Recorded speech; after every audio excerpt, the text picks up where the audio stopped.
Hello বন্ধুরা, আজকে তোমাদের জন্য নিয়ে হাজির হয়েছি অ্যামাজন প্রাইম ভিডিওর একটি জনপ্রিয় মুভি যার নাম হলো দ্য টুমরোজ ওয়ার। মুভিটি আসলে অনেকটা অদ্ভুত, তাই চলো আর বেশি পেছাল না বাড়িয়ে আজকে শুরু করছি 2022 সালে মুক্তি পাওয়া একটি অসাধারণ সিনেমা দ্য টুমরোজ ওয়ার।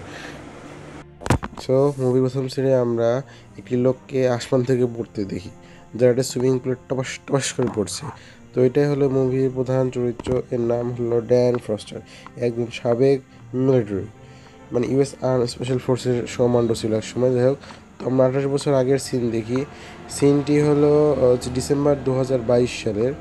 তো এই সিনে আমরা দেখতে পাই যে ড্যান ফ্রস্টার তার সাধারণ সে বাড়িতে ফিরে আসছে এবং তার বাড়িতে তখন একটা পার্টি চলছিল।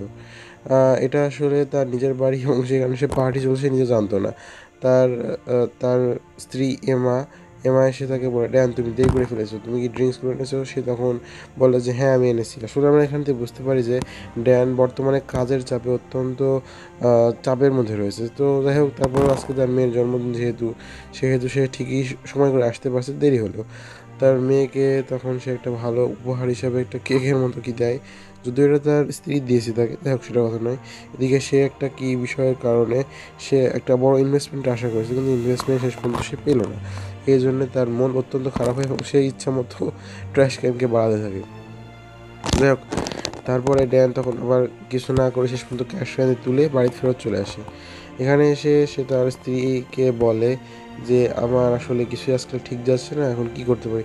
তখন তার মেয়ে তাকে সে সান্ত্বনা দেয় যে না বাবা, তুমি সব কিছু পারবে। তো মেয়েটির নাম হলো এমা। তো যাই হোক, এখানে মাহমের নাম একটু গুলিয়ে ফেলতেছে। তো এখানে খেলা দেখাচ্ছে ফিফা ওয়ার্ল্ড কাপ 2022 সাল। তো ফিফা ওয়ার্ল্ড কাপ তো এখানে চলছে। তো ওয়ার্ল্ড কাপের শেষের দিকে কিন্তু ব্রাজিল আর কে কাকে দেখাচ্ছে বুঝতে পারছি। যাক, এই খেলার চলার মাঝখানে আমরা তখন দেখতে পাই যে একটি আলোর ঝলকানি জেগে ওঠে এবং সেখান থেকে টপাটপ বেরিয়ে আসে কিছু আর্মড মানুষজন, অর্থাৎ যারা বন্দুকধারী লোকজন। এ দেখেই তখন মাঠের খেলোয়াড়রা তো ঝেড়ে দৌড়াতে শুরু করে। সো যাই হোক, তারা যখন দৌড়াচ্ছে তখন এখানকার লোকেরা দেখে অবাক হয়ে যায় যে কীভাবে কী হচ্ছে। তো এর মধ্যে একটি কালো মতো মেয়ে চলে আসে এবং এ হলো এদের লিডার। সে এখানে এসে বলে যে আমরা হলো তোমরা তোমাদের অনেক ভবিষ্যৎ থেকে এসেছি 28 বছর আগে, এবং তোমার ভবিষ্যতে আমরা একটা যুদ্ধ করছি, যে যুদ্ধে আমরা প্রায় হারছি। তো এখান থেকেই তোমাদের সাহায্য চাই, এবং তারপর থেকে শুরু হয় মানুষকে পাঠানো ভবিষ্যৎ যুদ্ধ করতে। তো এখানে পাঠানোর কারণে যারা যাচ্ছে তাদের মধ্যে মাত্র 7 ভাগের চেয়ে বেশি কেউ আর জীবিত ফিরে আসতে পারছিল না। অর্থাৎ এর কারণে একটি মিলিটারিতে সৈন্য ঘাটতি দেখা দেয়।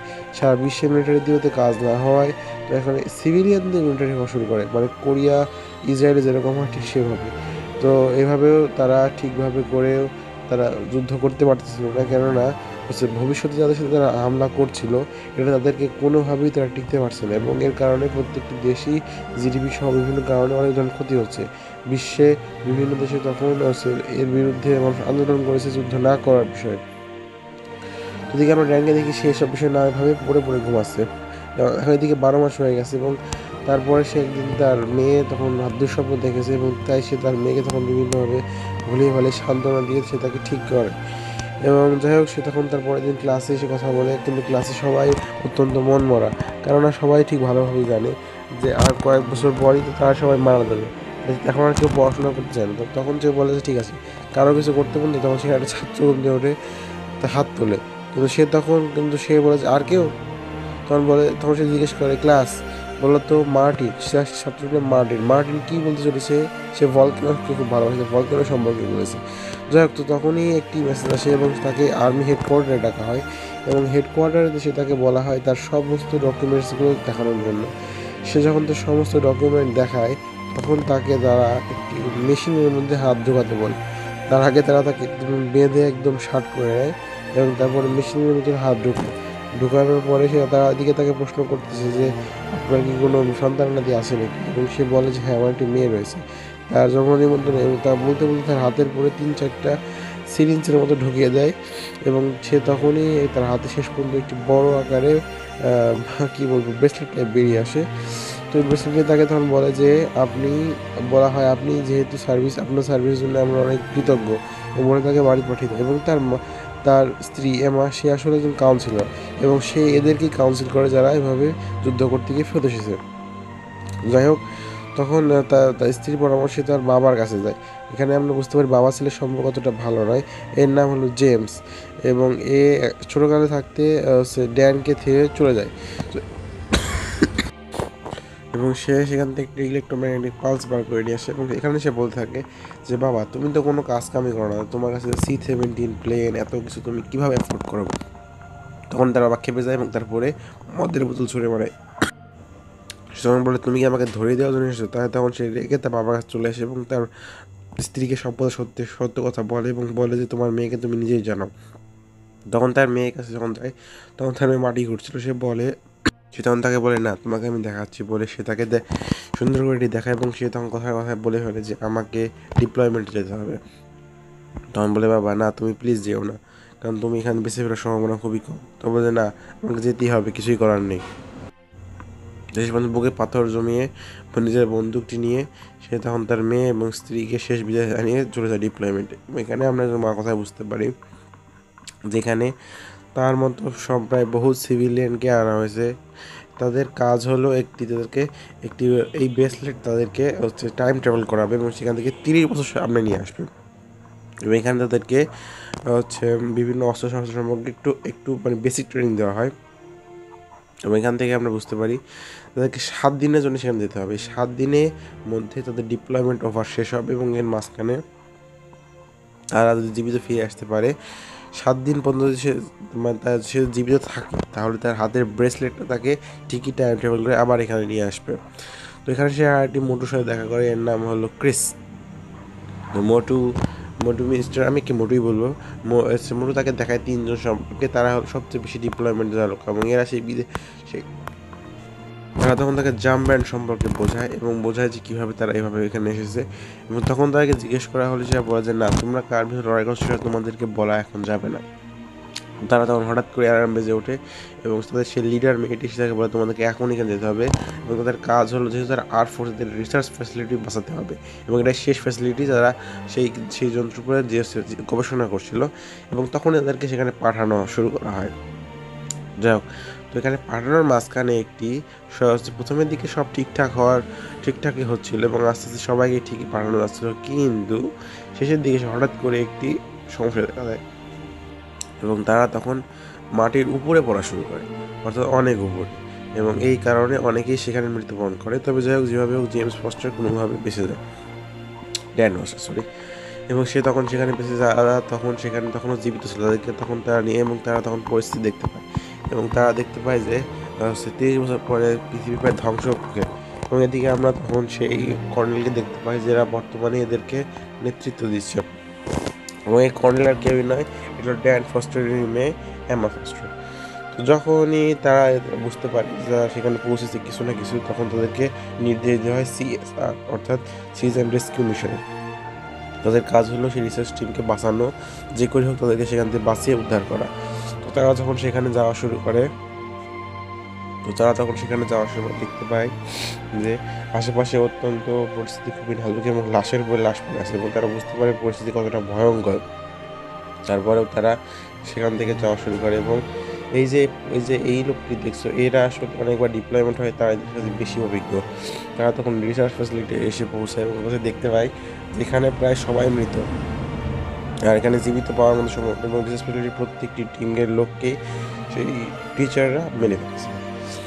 তো যাই হোক, তখন কর্নেল তাদের অর্ডার দেয় যে তোমাদেরকে যে করেই হোক রিসার্চ ফ্যাসিলিটি যারা রিসার্চ করছে সেই বিষয়টা উদ্ধার করতে হবে এবং ওদিকে এয়ার স্ট্রাইকের আদেশ দেওয়ার কারণে এখানে বেশি সময়ের মধ্যে নয়, অল্প সময়ের মধ্যে এয়ার স্ট্রাইক করে জায়গাটি ধ্বংস করে দেওয়া, যাতে ওইসব টিচারদের আটকানো যায়। তো যাই হোক, তখনই তারা যখন বাইরে থেকে টিচারদের সঙ্গে দেখতে পায় তখন তারা তার সাথে লড়াই শুরু করে।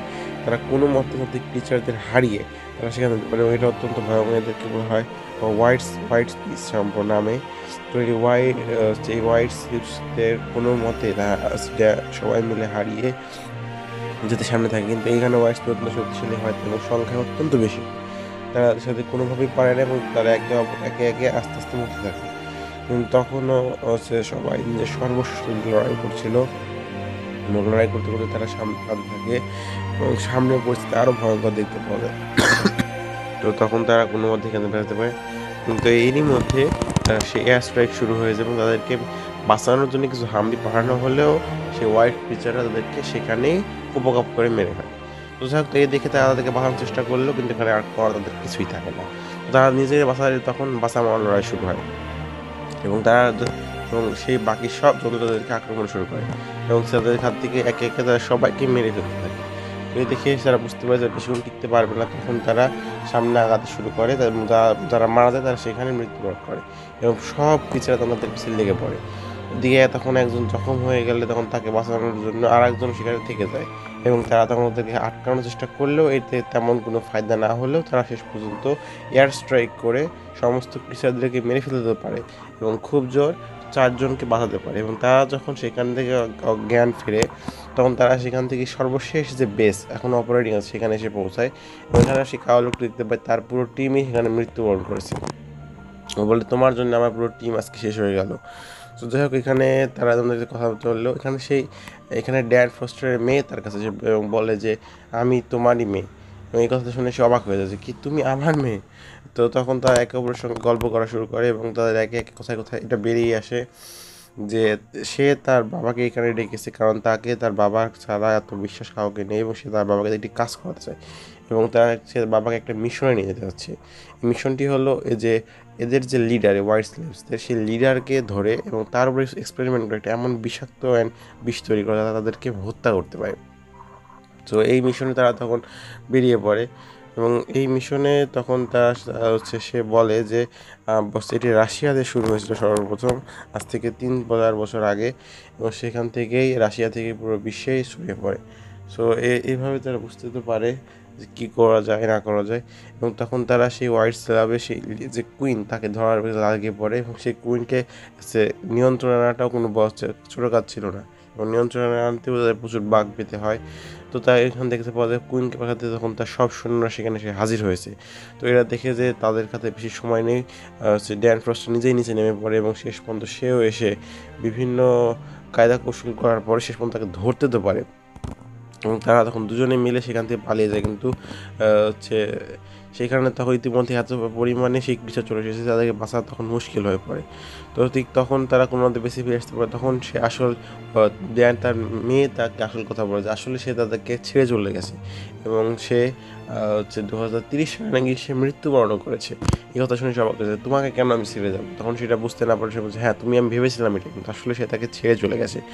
তো যাই হোক, এখানে ড্যানের আর কিছুই বলার থাকে না কারণ সেটা তো এখানে তার তো কোনো দোষ নেই, সে তো এখনও সেই লাইফটা লিড করেনি।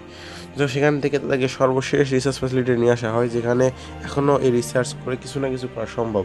তো এখানে এসে তখন তার মেয়ে তাকে বলে যে দেখো আমার কাজই হলো রিসার্চটা করা যাতে আমরা কোনোভাবে একটা বিষ তৈরি করতে পারি এবং তাকে তোমাকে দিয়ে আমি এবং ইতে পাঠাবো যাতে আমরা সেখান থেকে এই বিষয়ে বেশি তৈরি করে নিয়ে এসে এদেরকে হত্যা করতে পারি।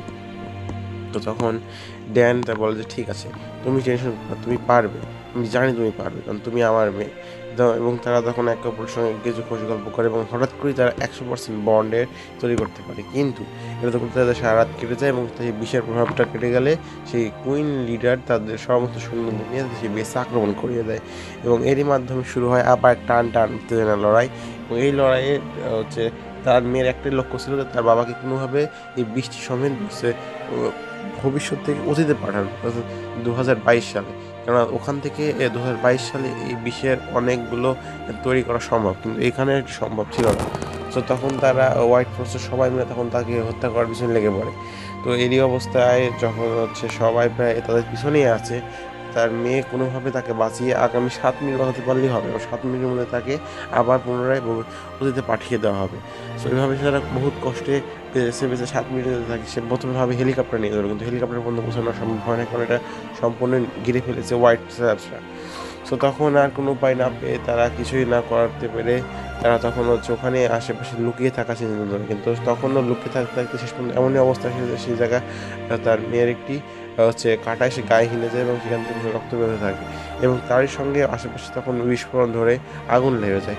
তারা বুঝতে পারে যে কিছুই করার নেই, কিন্তু তখনই ড্যান ফ্রস্টারও তার মেয়েকে বাঁচানোর জন্য সর্বস্ব চেষ্টা করলেও তার মেয়েকে হোয়াইট স্ল্যাবসে নিজের শিকার হয়ে পড়ে তো তখনই তার হচ্ছে ডিপ্লয়মেন্টের সময় শেষ হয়ে যায় এবং সে তখনই ভবিষ্যৎ থেকে অতীতে ফেরত চলে আসে।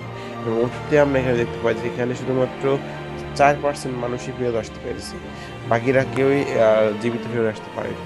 সুতরাং ড্যানও খুব ভাগ্যবান, সে ফেরত আসতে পেরেছে এবং সে শেষ পর্যন্ত জ্ঞান ফিরে আসে এবং জ্ঞান ফিরে সে শেষ পর্যন্ত বাড়িতে এসে পৌঁছায় এবং এখানে তার তার স্ত্রী তাকে স্বাগতম জানায়। তো যাই হোক, এখানে তার মেয়েকে দেখে সে আবার খুশি হয় এবং তার একই সঙ্গে কষ্ট পায় যে তার মেয়ে তার ভবিষ্যতে সে এখন মারা গিয়েছে। সে বুঝতে পারে না কী করবে। সে তার স্ত্রীকে বলে যে হ্যাঁ, আমি ওকে দেখেছি, আমি ওর সাথে কাজ করেছি, ও একজন কমান্ডার প্লাস রিসার্চার। তো এদিকে আমরা সেই লোকটি দেখতে পাই। আসলে আমরা জানতে পারি যে এতবার ডিপ্লয়মেন্টের কারণে তার ক্যান্সার হয়েছে, সে খুব শীঘ্রই মৃত্যুবরণ করবে। সে নিজের মৃত্যু নিজের মতো করতে চায়, সেজন্য সমস্যা। যাই হোক, এরপরে তো আমরা সেই এসে এরপরে আমরা ক্রিসকে দেখি। সে তখন তার কাছে সাহায্য করতে রাজি হয় এবং সে বুঝতে পারে যে এটা আসলে একটি হচ্ছে ভলক্যানিক অ্যাশ। এই অ্যাশ কোথা থেকে আসলে সে বুঝতে না পারলে তখন সে সেই ছাত্রের কাছে পৌঁছায়। এ তখন বলে যে ঠিক আছে, কোনো সমস্যা নেই, আমি তোমাদের সাহায্য করব। তখন তাকে বোঝানো হয় তুমি আমাকে সাহায্য যদি না করো তাহলে কিন্তু পৃথিবী ধ্বংস হতে পারে। কোনো সমস্যা নেই, এমনি করবো, তুমি আমাকে বলো। তখন তাকে একটা কম্পিউটার চাই এবং সে কম্পিউটার থেকে বলে যে হচ্ছে তোমরা যে অ্যাশটি পেয়েছো সেটা হলো চায়না এবং চায়নার অ্যাশ রাশিয়ায় করে বোঝালে এবং এটা সে বলে যে 1610 নাকি একটা অনেক বড় ভূমিকম্পে অগ্ন্যুৎপাত হয়েছিল। সেই অগ্ন্যুৎপাতের কারণে পৃথিবীর নাকি অর্ধেক ঢেকে গেছিলো ছাই, এখন নাকি এটা পাওয়া যেত। এটা যখন জানতে পারে তখন তারা রাশিয়া যাওয়ার কথা বলে এবং তারা তো এটাও জানতো তার মেয়ের কাছ থেকে রাশিয়া থেকে শুরু হয়েছে, কিন্তু হচ্ছে আমেরিকার সরকার এটা সাহসই না, বলেছে না, আমরা কোনোভাবেই রাশিয়ার মতো একটি দেশে এরকম ফালতু মিশন করতে প্রস্তুত নেই ট্যাক্স পেয়ারের টাকায়। এবং যেহেতু তখন ভবিষ্যতের সঙ্গে কানেকশন বন্ধ হয়ে যায়, সে তার বাবার কাছে এসে পৌঁছায়। তার বাবা প্লেনে করে জানতে এবং সেখানে সেই কমান্ডারও এসে পৌঁছায়। সে বলে যে ড্যান ফোস্টার আর আপনার সাথে আপনার মেয়েকে আমিও চিনতাম। সবাই তখন একসঙ্গে মিশনে এসে পৌঁছায় এবং তারা তখন রাশিয়ার সেই জায়গা শুরু করে খোঁজা। তারা ঠিকই জানতো যেখানে সেই এলিয়েনরা রয়েছে, এলিয়েন বলবো না, হ্যাঁ এটা এলিয়েনকে বলবো, কারণ হোয়াইট স্টার যেখানে সেখানকার ম্যাগনেটিক ফিল্ড একটু চেঞ্জ থাকবে এবং তারা সেটা বুঝতে পারে এবং তারা সেভাবেই খুঁজতে খুঁজতে ঠিকই পৌঁছে যায়। এবং এখানে পৌঁছে তারা তখন সেখানে বিভিন্ন খোঁজাখুঁজি শুরু করে এবং খুঁজে খুঁজে তারা ঠিকই শেষ পর্যন্ত পেয়ে যায় এবং তারা সেখানে বুঝতে পারে যেটা অনেক মাটির নিচে রয়েছে, তাই তারা সেখানে বিস্ফোরণ করানোর কথা ভাবে এবং বিস্ফোরণ করিয়েও দেয়। বিস্ফোরণ করানোর পরে তারা তখন এখানে নিচে নামা শুরু করে এবং নিচে নামতে নামতে তারা তখন ঠিকই শেষ পর্যন্ত সেই এলিয়েন স্পেসশিপটা খুঁজে পায় এবং তারা তখন সেখানে ঢোকার সিদ্ধান্ত নেয়, কারণ তারা বেশি অপেক্ষা করতে পারছিল না, চাচ্ছিলই না। তখন সেটা ঢুকে তখন হচ্ছে স্পেসশিপটা আশেপাশে ঘুরে এবং তার বাবাকে এবং ক্রিসকে বাইরে রেখে দেয় যে যদি কোনো কিছু বাইরে রেখে দেয় তা আমাদের ছাড়া তাদেরকে সেখানে হত্যা করতে। তো তখন তারা আর কিছু না ভেবে ভিতরে ঢুকে পড়ে। ভিতরে ঢোকার পরে তারা দেখতে পায় যে স্পেসশিপটি আসলেই 1600 দিকে এখানে ক্র্যাশ করেছিল। এটি আসলে এখানে কখনো আসতে চায়নি, এটা ক্র্যাশ করার কারণে এখানে সে আটকা পড়ে গেছে এবং এখানে তারা দুজন পাইলটের মরদেহ খুঁজে পায়। অর্থাৎ তারা এখানে কখনোই আসতে চায়নি, এখানে আসলে ভুলবশত এটা এখানে এসে পড়েছে এবং তারা সেখানে সেই হোয়াইট স্লাদ দেখতে পায় এবং তারা তখন সেই বৃষ্টি তখন এখানে তাদের ভিতরে ইনজেক্ট করার কথা ভাবে এবং ইনজেক্ট করে তাদেরকে এখানে হত্যা করা যায় কিনা। তো এখানে তারা বেশি ইনজেক্ট করার সঙ্গে সঙ্গে তারা তো মরে যায়, কিন্তু বাকি যেগুলো রয়েছে তারা সেখানে তাদের সাউন্ডে সতর্ক হয়ে যায় এবং সতর্ক হয়ে তারা করে কি সেখান থেকে তাদের যে হচ্ছে ক্যাপসুলের মধ্যে তারা রয়েছে, ক্যাপসুল থেকে তারা বেরিয়ে এসে তারা তখন পুরো আক্রমণ শুরু করে। তো এখানে যেহেতু তারা বেরিয়ে চলে এসেছে, তাদের হাতে আর কোনো উপায় নেই, তখন তারা শুরু করে গোলাগুলি এবং এর মধ্যে কিছু ওয়াইসলামস বেরিয়ে আসলে তখন তা হচ্ছে জেমস ফার্স্ট তখন থেকে মারা শুরু করে এবং তার সঙ্গে ক্রিস একটি চেন ছড়ে একটি কেটেই ফেলে। তো দিকে যখন তারা বুঝতে পারে যে আর কোনো উপায় নেই, কোনোভাবে তাদেরকে মারা সম্ভব নয়, তখন আর কোনো উপায় না পেয়ে সে বিস্ফোরণ করে। তো আমার এখানে কথা হচ্ছে বিস্ফোরণ করতে হতো, শুরুতেই বিস্ফোরণ করতে এদেরকে মারার কি দরকার ছিল। তো যাক, সেটা মুভি রাইটার ভালো বলতে পারে। তো এখান থেকে কোনো মতে ক্রিস তার বাবা আর তারপরে জেমসের বাবা আর এরাই বেঁচে উঠতে পারে, বাকিরা 3জন মানে বাকি সবাই সেখানে মৃত্যুবরণ করে। এখানে তারা তখন সেই কুইন যখন বাড়িয়ে গেছে, কুইনকে ধরার জন্য তারা তার পিস শুরু করে এবং কুইনের সঙ্গে লড়াই শুরু হয়। এই লড়াইয়ে শেষ পর্যন্ত কুইনকে ফাঁদে ফেলার জন্য একটি ম্যানিকুইন তৈরি করে এবং কুইনটিকে সেখানে ফাঁদে পড়ে যায় এবং ওয়াইস ক্লাবদের কুইন যখন এটা বুঝতে পারে তখন দেরি হয়ে গেছে অনেক বেশি। ততক্ষণে জেমস ফার্স্ট ততক্ষণ তার গুলি করে দিয়েছে এবং সে তখন তাকে তার নিশানায় চলে এসেছে এদিকে ড্যানও তখন সেখানে এসে হাজির হয় এবং সেও তাকে সর্বস্ব লড়াই করা শুরু করে। তো এদিকে তখন টান টান লড়াই চলছে। এই অবস্থায় ড্যান এবং জেমস একসঙ্গে এসে হাজির হয়। বাবা ছেলে একসঙ্গে এসে তাদের উপরে আক্রমণ করে এবং একসময় সে হারিয়ে যায়। সেভাবে হারিয়ে গিয়ে সারপ্রাইজ অ্যাটাক করে, এতেও তেমন কোনো কাজ হয় না এবং সে তখন তাকে অ্যাটাক করে এবং তার একটি সুরে সে ঢুকিয়ে দেয় সেই ইঞ্জেকশনটি।